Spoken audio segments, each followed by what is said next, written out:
이어서 KNN 웰빙 라이프가 방송됩니다. KNN 라디오입니다.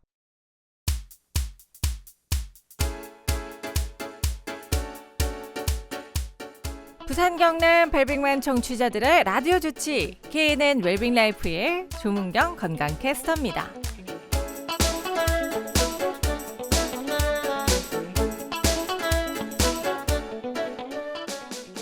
척추는 우리 몸에서 정말 중요한 기관 중에 하나인데요. 인체의 대들보 역할을 하는 척추는 목뼈에서 꼬리뼈까지 이어져 있는 중심축이라고도 할 수 있죠.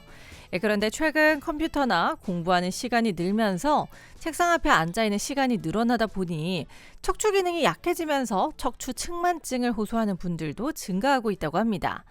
웰빙 라이프 오늘 이 시간에는 척추 측만증에 대해서 자세히 알아보도록 하겠습니다. 오늘 도움 말씀에는 백정욱 신경외과 전문의입니다. 반갑습니다. 반갑습니다. 신경외과 전문의 백정욱입니다. 네, 선생님. 책상 앞에 앉아있는 시간이 많을수록 척추 측만증에 걸릴 확률도 더 높다고 들었는데요. 척추 측만증은 정확히 어떤 질환이고 또 어떤 원인이 있는지 궁금합니다.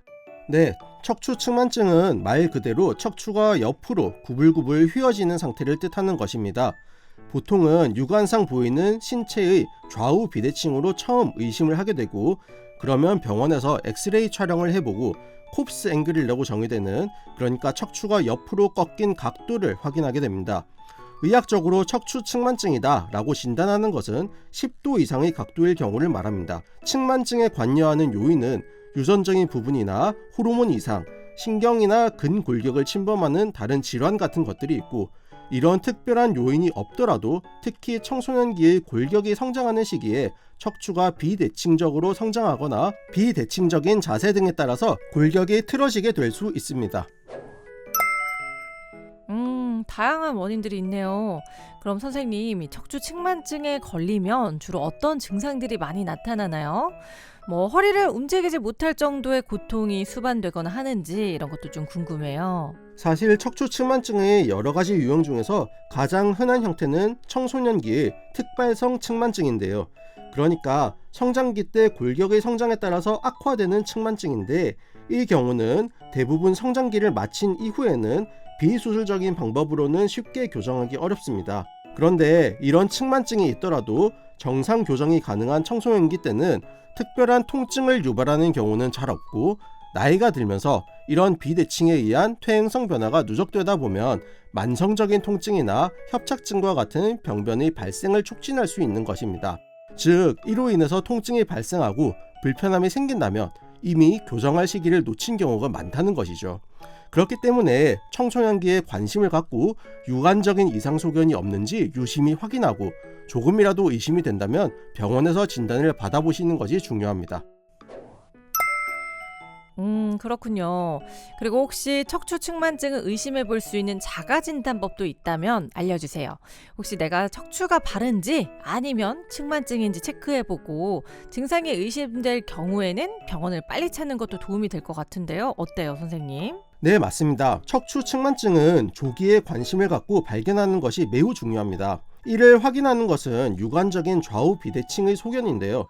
정면을 바라보고 차렷 자세로 섰을 때 목이나 어깨, 갈비뼈랑 허리, 골반 등이 각각 비대칭이 없는지 확인하는 것이 중요합니다. 특히 척추 주위의 근육이 비대칭적으로 한쪽이 더 돌출돼서 보인다든지 할 수 있고요. 여성들은 특히 가슴 발달이 비대칭적으로 보일 수도 있습니다. 좀 더 전문적으로 진찰을 한다면 차렷 자세에서 스트레칭 하듯이 허리를 앞으로 최대한 숙인 상태에서 등이나 허리가 수평으로 유지되는지를 확인하는 방법이 있습니다. 이때 뭔가 기울어져 보인다 싶으면 측만증을 의심하시면 되고요. 이게 좀 애매하다 싶으시면 요즘은 핸드폰 어플로도 나오던데 척추 측만계라는 것을 사용해서 각도를 확인해 보시는 것도 도움이 될 수 있습니다. 어쨌든 의심되신다면 바로 병원에 오셔서 정확한 검사를 해보셔야 합니다. 말씀해주신 여러 가지 증상들, 그렇군요. 그럼 이런 척추 측만증은 어떻게 치료를 할 수 있나요?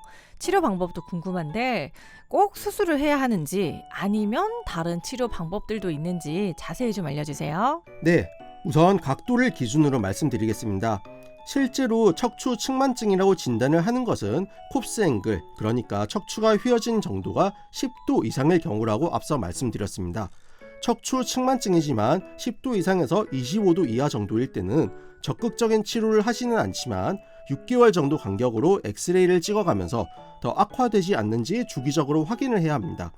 그리고 25도 이상의 심한 측만증의 경우에는 보조기 착용을 권장하게 되는데, 보조기의 경우는 하루에서 22시간이나 23시간 정도 거의 하루 종일 착용을 해야 되기 때문에 정신적인 스트레스가 매우 심할 수가 있고, 보조기 착용으로 좀 호전이 되더라도 좋아졌다고 보조기를 벗고 생활하면 다시 예전처럼 악화되는 경우가 종종 있습니다.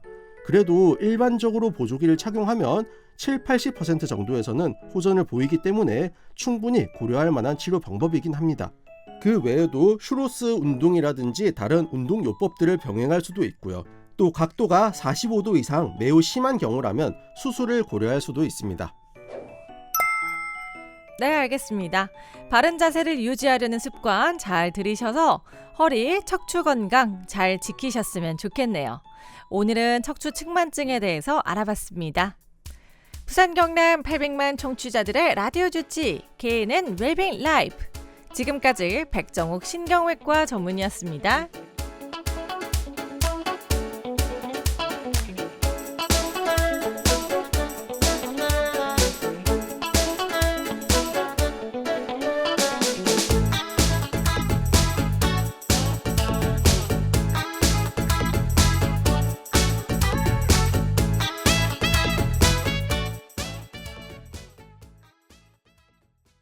비닐봉투에 담지 말고 장바구니에 담으세요. 실천이 늘어날수록 CO2는 줄어듭니다. 공익광고협의회